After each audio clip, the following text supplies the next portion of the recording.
Today in this video, we'll show how you can run absolute face noise measurements using Keysight's face noise test system, the N5511A. This is the interface you'll be prompted with when you first switch on the face noise test system. To begin, we would hit to define measurement, and we'll define the type and range. In this case, it's absolute face noise dual channel. You can of course run it as a single channel, but for the purpose of this video, we're running dual channel. Just click that. We'll then hit to source, and we'll set this to 1 gigahertz at 14 dBm.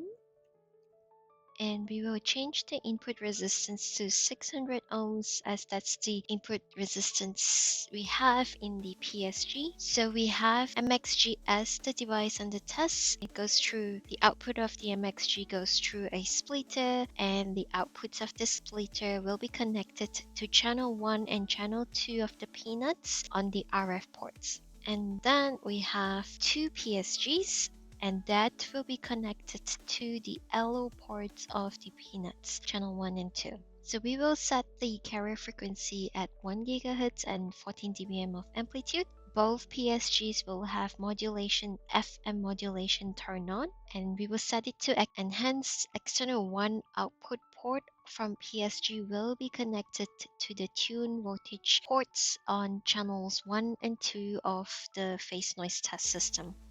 So we will apply both equally. So the detector input voltage will be 1 gigahertz at 14 dBm. So we have this centered as is. We will say we will derive the detector constant from the measured bit note, and it will also measure the tune constant. If you connect the monitor out port from the face noise test system to a scope, you'll be able to see the frequency offsets. If you measure the frequency on it, it's just a little easier trying to check for that. Because we take that channel 1 would be the same as channel 2, this would just follow closely. And we want to make sure this is checked for DCFM. And we'll keep test set as it is. I'll just change the title here to absolute face noise so we know what we are looking at. Dual channel. We'll keep it as is, and we can hit OK. So you would definitely want to turn on the RF powers, your device in the test. So in this case, it is an MXG, it is turned on, and we'll turn on both the modulation and RF power on PSGs 2 and 3, or 1 and 2, depending on what you have. Now we can go ahead and do a new measurement. So let's hit yes. This should map out accordingly. So the PLL tune voltage out is connected to the reference of your PSG. That's external 1 out of your PSGs. So PSG 1, 2. That MXG goes through a splitter and it connects to the RF port, so the signal in ports, and the PSG's LO output port. That output port connects to the reference or LO ports of the peanuts. So let's hit continue. So it's measuring the VCO tune constant, and you can check out the tune constant that was measured, 1 kilohertz, which is great. On channel 2, it's the same, which is what we set for. You can check out the detector out voltages. So that's in radians.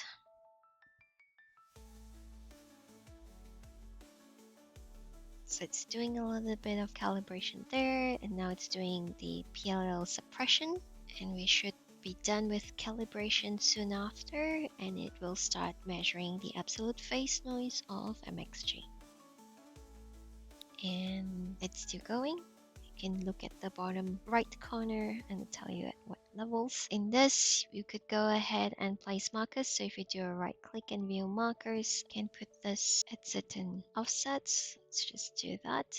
Go to 100. Well, not exactly where I wanted it to be. Just 1 kilo. Let's do 23. 103. 6. There you go. We're as close as we can be. And there we have it, the absolute phase noise measurement of our MXG. And that's all we have. Thanks for watching.